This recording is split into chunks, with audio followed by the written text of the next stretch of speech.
Good afternoon and Happy New Year, my friends. This is the Grimflayer, and I hope you're all doing well today. I jumped back into this friendly league this morning, and we took a bit of a beating against Jeskai Control. We just couldn't really get our feet under us with a Malta 5 game 1 where they kind of had all the answers that they needed for the cards that we did have. And then game 2 just kind of, we just kind of got stuck on land. Our opponent had a really risky keep game 2 themselves, and their risky keep paid off. Our pretty solid keep did not, but such is variance, such is life, and the good news is we're still at 3-1. We're on track for a very good 4-1 result. And even if we can't pull that off, well, the 3-2 is still fine. It's still positive. It still gets us our play points back and all that good stuff. So no matter how you slice it, we're doing just fine in this league. But let's try to take home a win, shall we?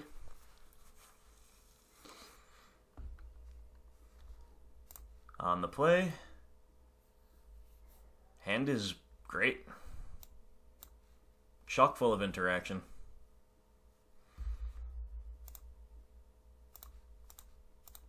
Lead on the Inquisition, of course.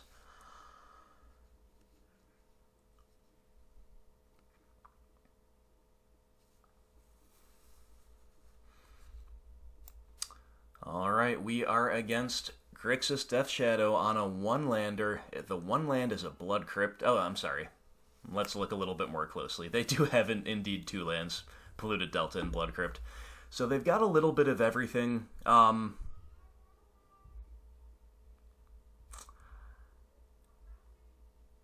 I guess I just take away the Thoughtseize here. Concealing information seems fine. I can Brutality away their Fatal Push. If that's another card that concerns me, I guess we just let them have the cantrips here. Yeah, that seems okay.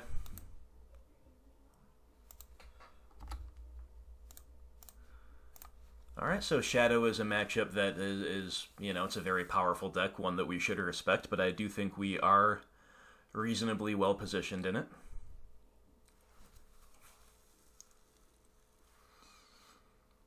Yeah, it looks like they're going to do a little bit of cycling straight away. Okay.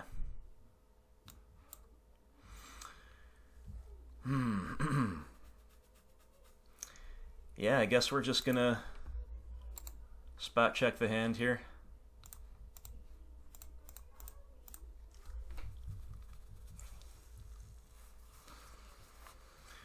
We're shaping up to potentially be able to interact reasonably well with their land base. We'll see if that becomes a... ooh, Snapcaster Mage is a good draw for them, though.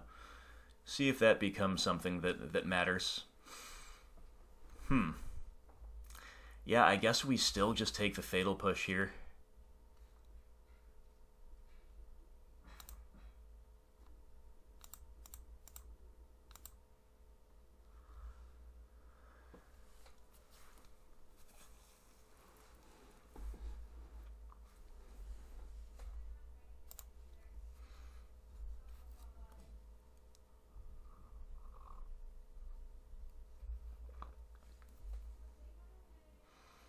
We definitely need to draw some action here at some point, though.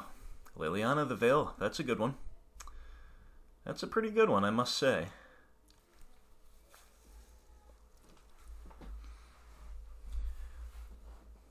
Alright, so I think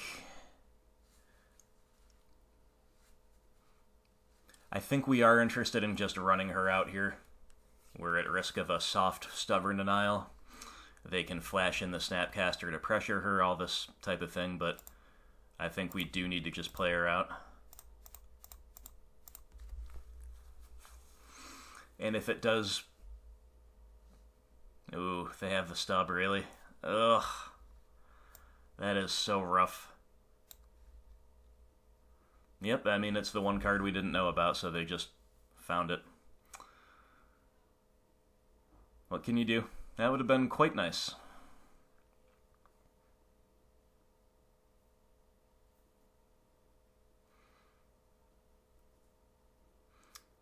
Yep, we could have protected her with the Fatal Push, and perhaps the trophy if need be. That would have been so nice. But it was a good find on their part, that is for sure. I think we saw them play out the Scalding Tarn. I have not been as vigilant as I should be about that, that revealed cards section there, and now they've got the Thoughtseize, so they're kind of doing it all. Okay, they take away our trophy, which means there's probably a Gurmag Angler in our future. Well, not necessarily. We'll at least get to take the Snapcaster out of their hand. That's pretty good. Alright.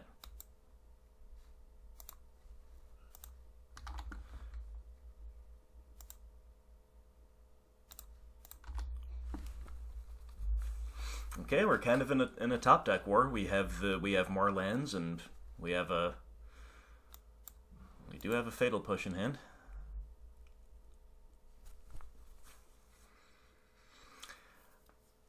I guess I should be hitting this Blood Crypt at end of turn with the Field of Ruin. Oh, they rip an Angler off the top. Yikes. Yeah, that's not great.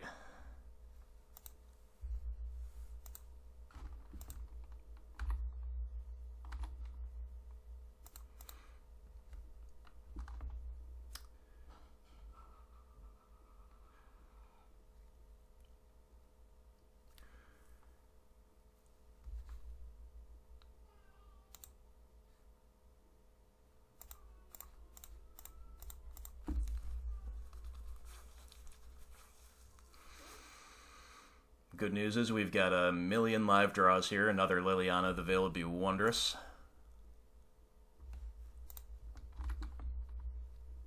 Kalitas, okay.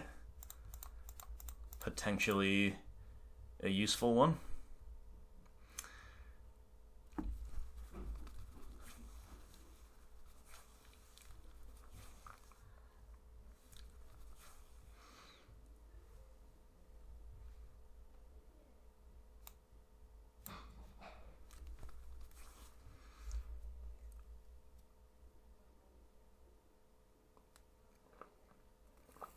Opponent sandbags the land, okay.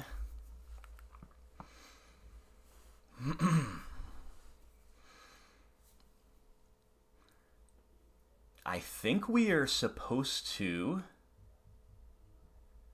turn the Kalita sideways. Gaining some life back seems good. I don't mind pressuring their life total. Obviously, that's a little sketchy against Shadow, but we do still have a Fatal Push in hand. We've got the Ooze to come down afterwards, so yeah, I think we're supposed to turn the Kalita sideways here.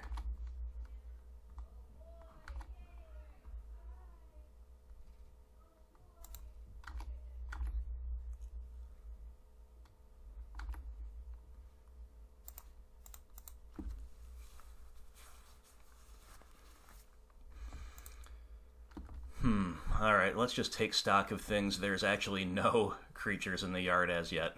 Alright, well, Scooz is a bit of a grizzly bear at the moment, but that could change, and also, of course, is gonna cause havoc among their Snapcaster mages, at least, potentially. Inquisition. Sure, you got my push. It's pretty bad if they found a Shadow.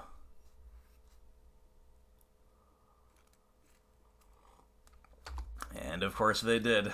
Well, they're getting some good draws, I'm not gonna lie. Alright, we still know about that Bloodstained Mire in their hand. That's alright, once more we have a lot of really live draws in this type of situation. Gotta take the hit here.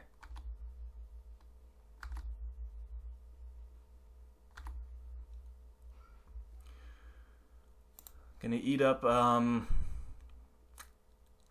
lots of tasty targets over there, but I guess it's just going to be Fatal Pushes to start off with that we'll chow down on, get those out of the way.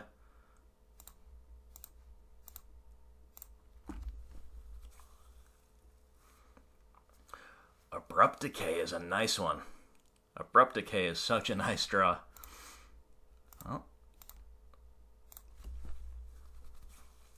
that's certainly what we're gonna do.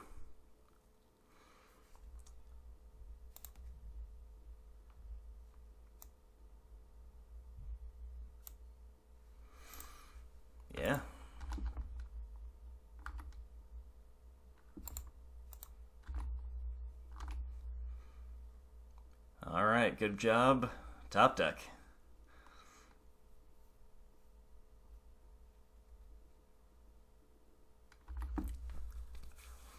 Now, even this zombie token is lethal, so they need something great here, but they don't have it. Wonderful. Wonderful, wonderful. Great to get the win game 1 against Grixis Death Shadow.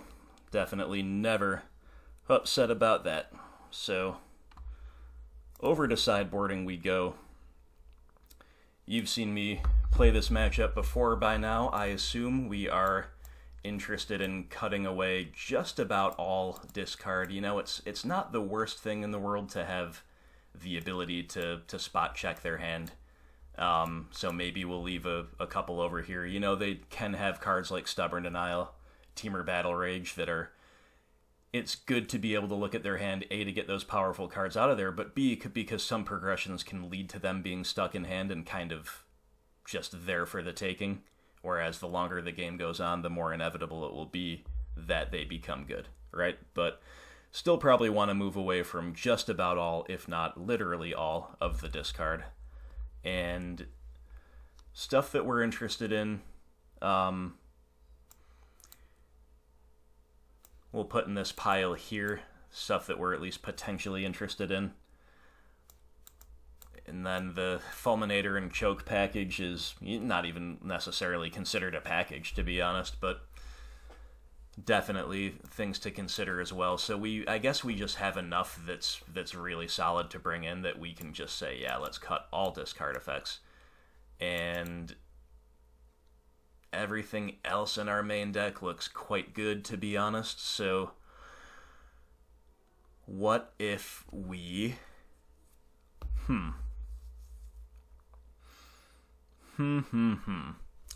What do we rate more highly, the Fulminators or the Choke? Because I think we want all 6 of these cards. I think they can all just come in. Although maybe EE is a little less exciting simply because we don't want too many things that can only kill Shadow. Yeah, so why don't we just not bring in the EE? I think that's totally fair. Because we have 2 Maelstrom Pulses anyway, 4 pushes, and Abrupt Decay, all the stuff that basically only kills Shadow. Kills Snapcaster too, but don't care that much about that. Let's try this. Let's try bringing in all of our land hate. Couple Fulminators. A Choke. Looks good. Looks good to me, looks good to me.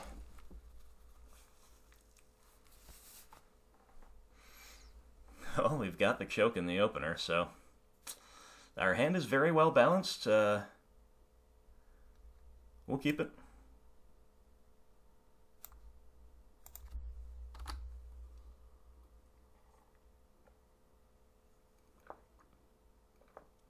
They kept 7 as well. And are we in for a turn 1 discard spell? We sure are. Well, let's see how much they care about this Choke.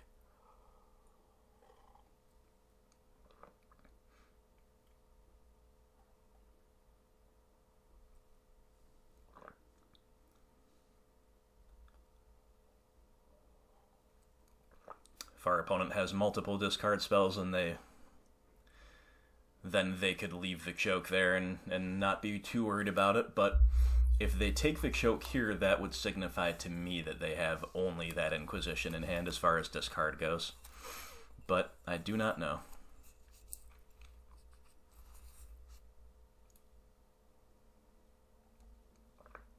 They're certainly taking their time with this one, which, hey, I do not blame them at all. I'm well aware of how crucial these turn 1 Inquisition choices often are. And it's hard to say what they should take, of course, because we don't know the contents of the rest of their hand. Like, how important is this Fatal Push for us right now? I don't know. But they take the Choke, so okay. That leads me to believe, like I said earlier, that they only have the 1 discard spell in hand.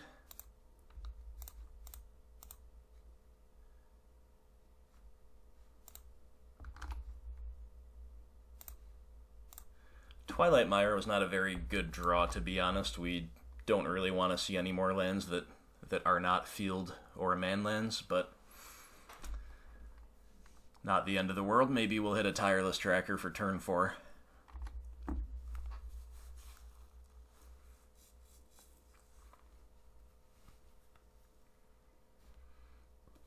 Alright, well, either my read was incorrect about them only having one discard spell, or they found another one off the top.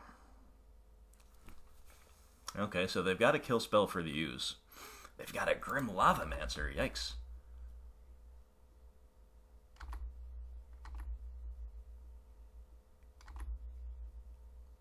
Well, there's our tracker, okay. So what does this make us want to do? I think I just clear out their graveyard now. It's going to take away Lava Man Fuel. It's going to set them further back in terms of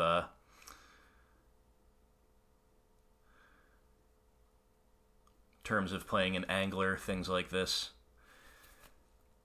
And I mean, the ooze obviously doesn't live, even if we just run it out into the Lava Man, so sure.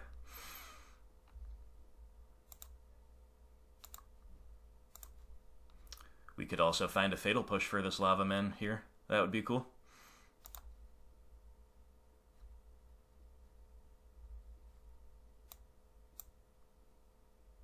Lily the Last Hope. Well, it's not an answer to him this turn, but it will be next turn. So as long as they don't just completely rip our hand to pieces with, like, 2 more discard spells, I think we're going to be fine. Lily the Last Hope and Tireless Tracker are 2 very powerful cards for this mid-game.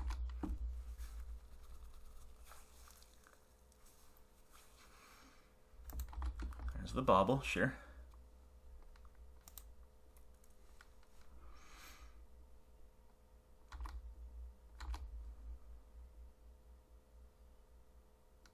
Here's this guy getting us for 1. The cheeky swing for 1 point. You got me.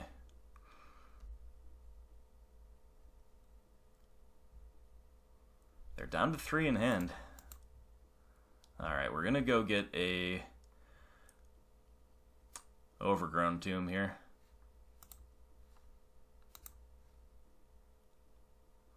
Alright, so the play here is Lily. Again, she could get hit by the soft, stubborn denial, but we don't have a better option here. Like, the upside is just way too high.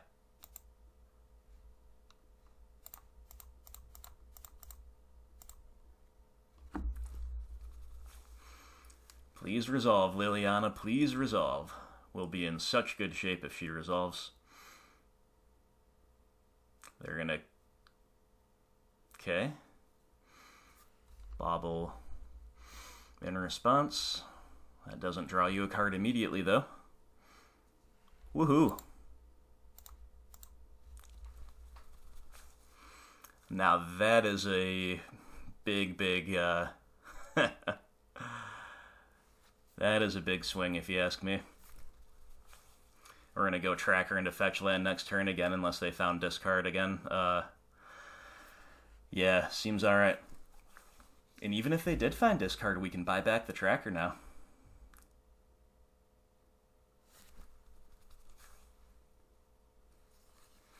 There's a Shadow.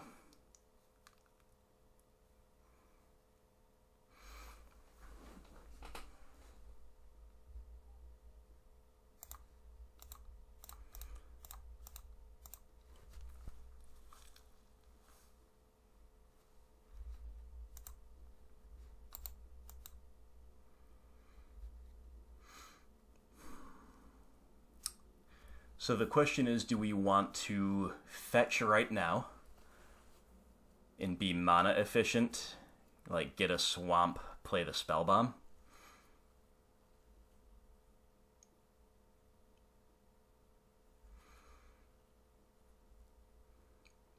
I could buy that. So since we're planning to do that, let's take the Lily up here.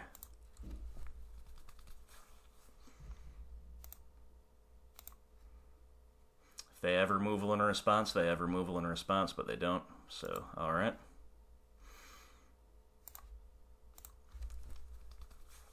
Okay, we've had really mana-efficient turns.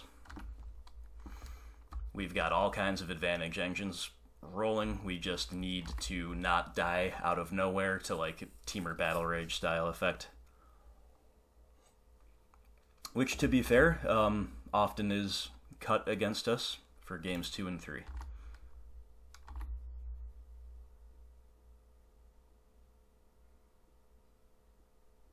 Attacking the Lily. Yeah, I think we just let that through.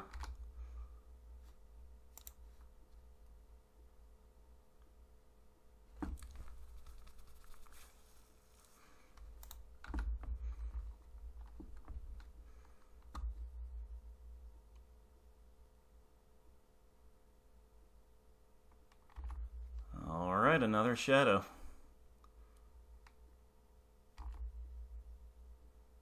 Another tracker. Wow.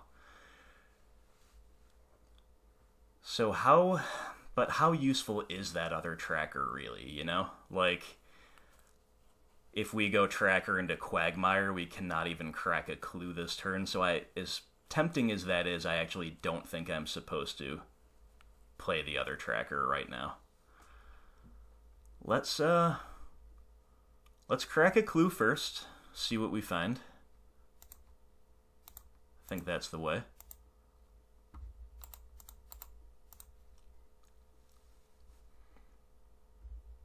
Abrupt Decay, that's a good one.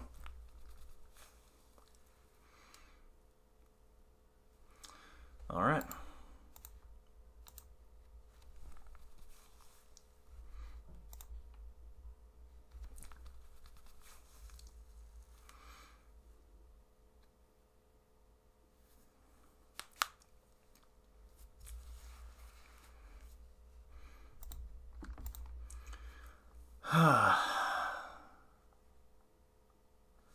Now, I just wonder...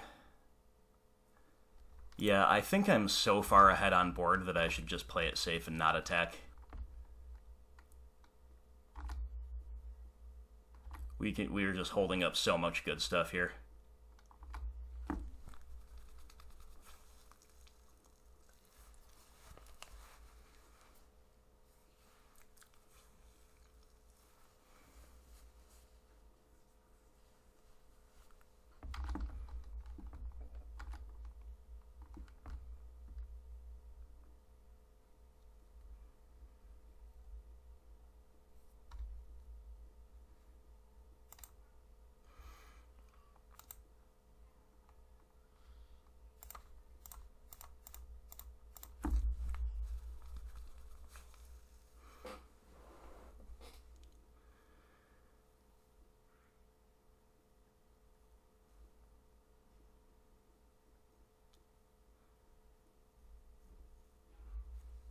Once more, I'm not that interested in this block here.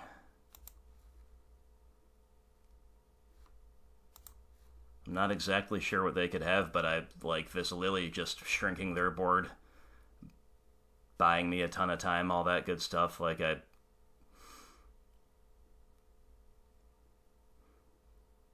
don't think we're that interested in risking the tireless tracker there. Okay, Young Pyro is a good one. Do they have a follow-up play? They do. It's a Thought Scour, perhaps. But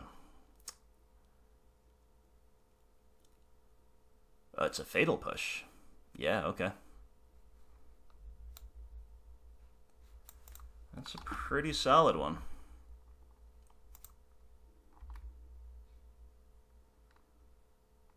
Lily of the Veil.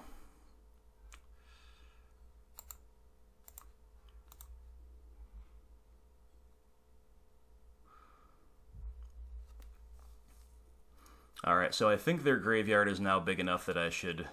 Well, I'm actually not sure. I was going to say I should clear it out with a Spell Bomb, but what if I just take a turn to play the Ooze? And just empty out all of their creatures, gain 3 life? That actually seems okay to me.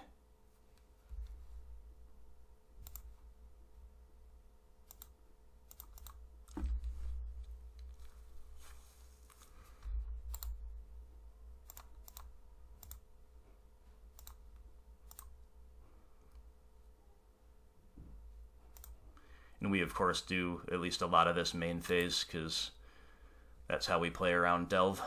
I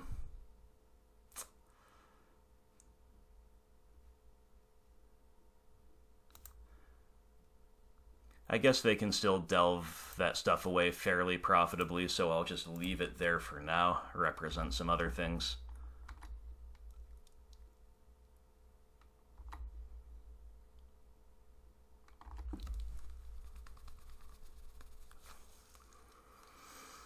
I wonder if I should have taken a block on some of those smaller shadows, like just...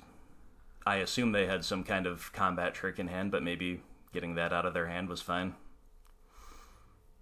I don't know, I was strangely indecisive for those turns, so if you think I should have been more aggressive with the blocks, I suppose, let me know. Sure.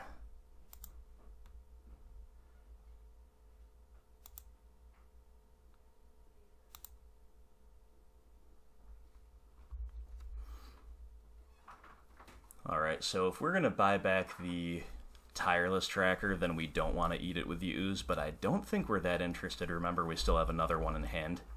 So, I guess we're just going to gain a life.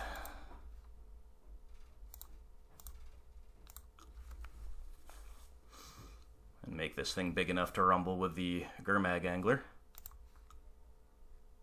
Fatal Push. Nice.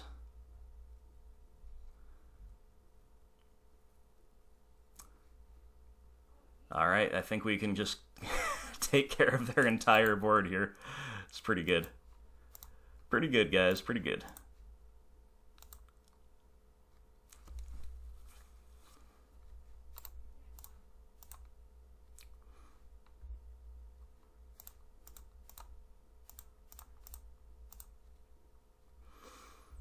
Pretty solid turn if I do say so myself.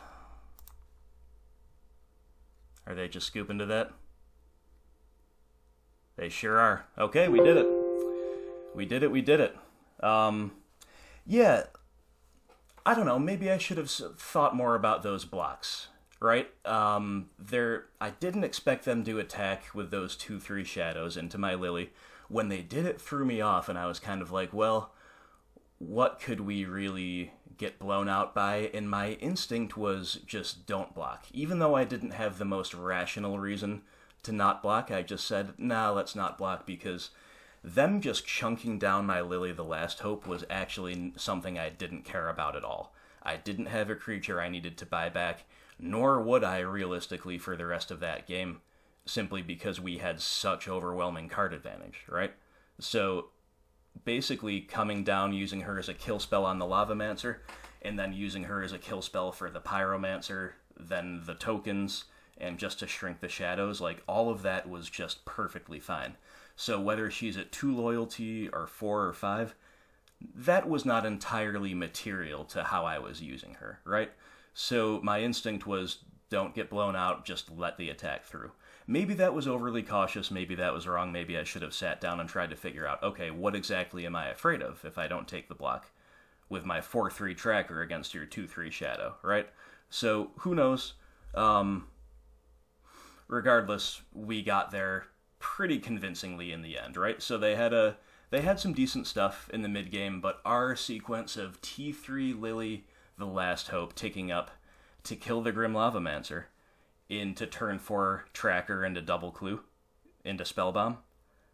Yeah, that was just like where the game basically ended, like I said, unless we died out of nowhere to an overwhelming, Alpha Strike from Temur Battle Rage. So, that's kind of why I was very cautious and a little bit timid even with my blocks.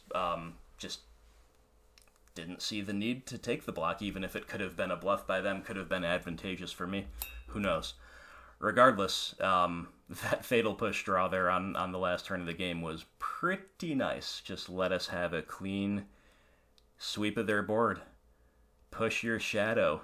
Tick Lily up, Lily the Last Hope up to kill your token. Tick Lily of the Veil down to edict your angler. And that will about do it. We had all kinds of advantage still in hand. We had the clues and and a Spellbomb on the board. We had a Scavenging Ooze that was about to go to town, already a 5/5, gonna get bigger. We had it all, folks. We had it all, and we finished the league at a nice, healthy 4-1. So the 3 leagues that I've recorded live for this channel, we've done a 4-1, a 5-0, and a 4-1. Not bad. Not bad at all. If I do say so myself, those are some really good results. And yeah, I thank you, as always, for sticking with me for the games. I hope you're enjoying them. I hope we get replays back soon. Like, it feels like it's the 100th time I've said that, but it's true nonetheless. And I really hope we get it back soon, just because it offers a different dimension for this channel. It's going to let me play competitive leagues with confidence and just put my head down and focus and then upload them later. But who knows, maybe I should just jump into comp leagues while live recording at this rate. Like, my results are good enough that perhaps it is time. Regardless, looking at our list, you know, I've got my January deck tech update waiting in the wings, and spoiler, guys, I don't think there's going to be all that many changes. I really think that this exactly one Nile Spellbomb is very useful in the main deck for reasons I will not get into here, but that I'll talk about in the forthcoming deck tech. I don't know. I mean, there's a lot of things I wish I could play. Like, I wish I could play a 4th Dark Confidant. I wish I could play a 3rd Fulminator Mage, and maybe some of my tweaks will be geared toward including things like that. But overall, I can't really justify fixing what isn't broke, you know? Like, the results are just really going my way overall. So I don't think there's a whole lot more to be said about the list. It's just working out really well for me. And, yeah. So yeah, another good solid 4-1. Another good solid 4-1. Our first 3 matches were insane. Like, Humans match was super, super close. Didn't really think it was going to get any closer than that in terms of, you know, going back and forth and some crazy plays and top decks on both sides. And then the following matchup against Mardu Pyromancer was even crazier. And then the third match against Bogles was arguably the most insane of the 3. Like, if you haven't seen that Bogles match, especially the Game 3, the way that we won, it's just absurd beyond comprehension. It was just insane. So anyway, really cool league. Of course, we kind of dropped the ball Game 4 against Jeskai, not through pilot error as far as I can tell, but just through some, you know, some bad draws, basically, some bad opening hands and some bad draws. But then here, we redeemed ourselves in Game 5. We took down Shadow pretty easily, all things considered. It was a pretty comfortable victory, and yeah, we finished with the 4-1. So, as always, everybody, thank you so much for tuning in. Thank you so much for your views and your support. If you would like to support me financially, patreon.com/GrimflayerMTG is the way to do it, and I would dearly appreciate any and all help on that front you could give me. If you can't afford it, that is okay. If you could subscribe to the channel, that would be amazing. Like, share, subscribe. I already said subscribe. Like, share, comment, all the usual stuff. You guys know what to do. So thanks again. I hope you're enjoying your New Year's, and I hope you enjoy whatever is left of your holiday. Yeah, and of course, stay tuned to the channel. I will see you for the next video, and I will talk to you soon. Have a great day.